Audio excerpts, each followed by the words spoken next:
Assalamualaikum warahmatullahi wabarakatuh. Nama saya Nur Nabila binti Kamarudin.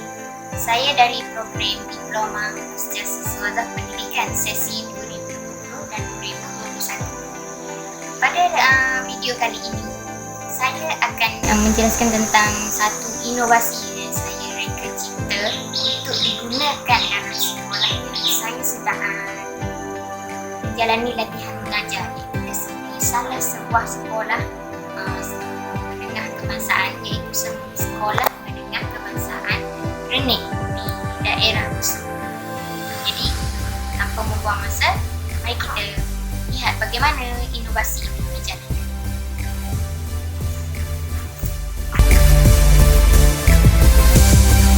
Baiklah, seterusnya kita akan pergi kepada permasalahan, iaitu permasalahan penurunan prestasi dan keseronokan pelajar dalam memahami tajuk algoritma. Apa yang dimaksudkan adalah pengurangan pemahaman pelajar dalam memahami algoritma.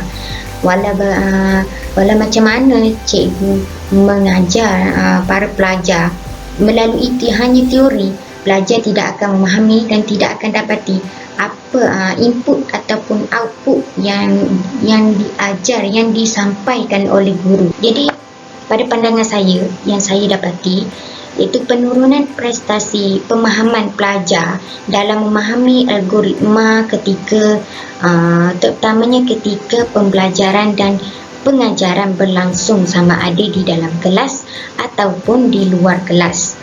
Algoritma salah satu elemen iaitu elemen yang perlu pelajar pelajari, penting dalam mata pelajaran asas sains komputer, kerana algoritma ini akan dipertingkatkan lagi sehingga ke tingkatan atas. Tidak kira dalam lingkungan berapa pelajar, berapa pun umur pelajar tersebut, mereka perlu memahami, mereka perlu mempelajari apa itu algoritma, bagaimana ia berfungsi dan sebagainya. Ini kerana algoritma ini salah satu elemen penting yang seperti saya beritahu sebentar tadi. Jadi dalam inovasi ini ditekankan oleh saya tentang pemahaman pelajar dalam algoritma dan mengetahui jenis-jenis setiap algoritma yang mereka ketahui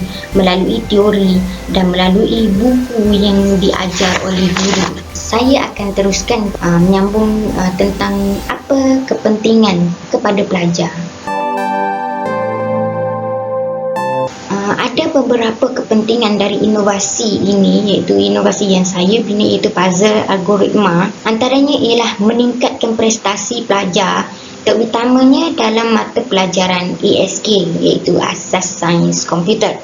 Kerana algoritma adalah salah satu elemen yang utama dalam memahami mata pelajaran ini untuk meningkatkan lagi pengetahuan mereka untuk yang sedia ada, dan akan digunakan apabila mereka menaiki ketingkatan yang seterusnya. Yang kedua adalah mewujudkan suasana yang seronok dalam meningkatkan motivasi dalam diri pelajar, terutamanya motivasi intrinsik, motivasi dalaman, bagi menaikkan semangat pelajar untuk belajar tentang algoritma. Dalam situasi sekarang, situasi pandemik, ya, saya akui daripada pemerhatian saya, ada beberapa pelajar saya yang tidak memahami apa itu algoritma. Bagaimana untuk mereka gunakan algoritma itu dalam sesuatu permasalahan yang saya bagi.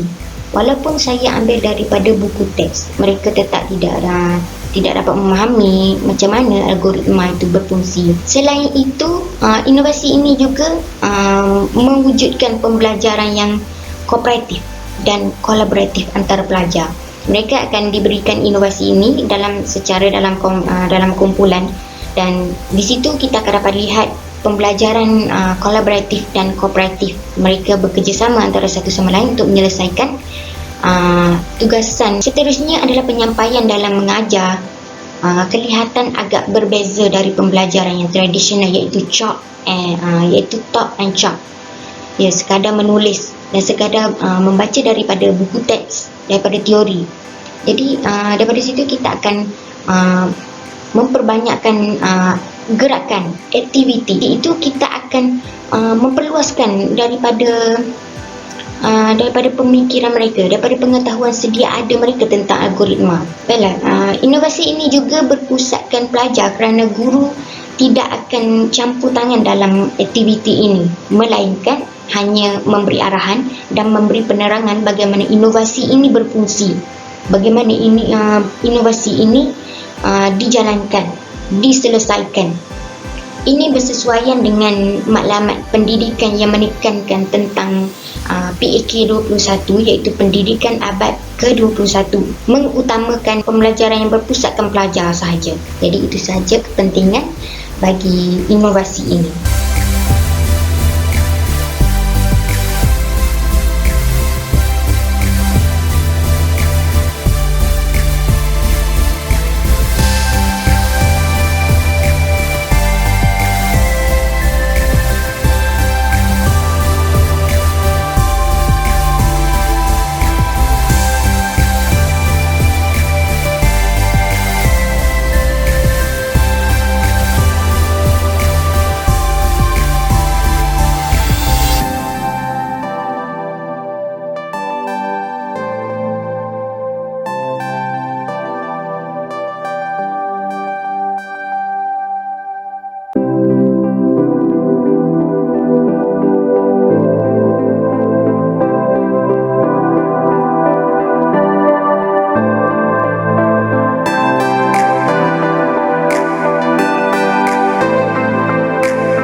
Jadi untuk kesimpulan daripada inovasi puzzle algoritma ini adalah pemahaman pelajar untuk memastikan secara praktikalnya pelajar dapat melakukan segala permasalahan yang diberi oleh mereka dalam situasi apapun, terutamanya dalam algoritma. Jadi puzzle ini juga mengutamakan juga bagaimana cara pelajar tersebut berfikir untuk menyelesaikan puzzle tersebut. Walaupun kelihatan amat senang sekali, tetapi ada beberapa soalan, ada beberapa situasi, ada beberapa masalah yang diberi melalui puzzle tersebut mengikut tahap-tahap daripada tahap yang paling senang, tahap yang sederhana sehingga ke tahap yang paling tinggi kemahiran berfikir tersebut. Ini untuk melatih bagaimana pelajar tersebut boleh berfikir secara berperingkat. Inovasi ini untuk memastikan pelajar tersebut merasa seronok untuk mempelajari algoritma ini secara praktikal, bukan sahaja secara teori yang mereka lihat di dalam kelas. Dan bagaimana seorang guru itu hanya mengajar menggunakan talk and chalk sahaja seperti kelas tradisional, hanya melalui buku dan papan hitam sahaja. Kita mengajar mereka dengan seiring dengan bagaimana tahap pemikiran pelajar tersebut dengan keadaan sekarang, iaitu para pelajar kelihatan mereka boleh memahami seronok untuk belajar dalam kelas melalui pergerakan, melalui sesuatu yang mereka boleh berfikir di luar kotak. Mereka berfikir secara sesuatu yang seronok berbanding daripada kelas tradisional yang hanya cikgu, guru masuk, baca dalam buku teks dan tulis pada papan tulis. Jadi untuk kesimpulan dalam inovasi ini, itu sahaja daripada saya. Assalamualaikum warahmatullahi wabarakatuh.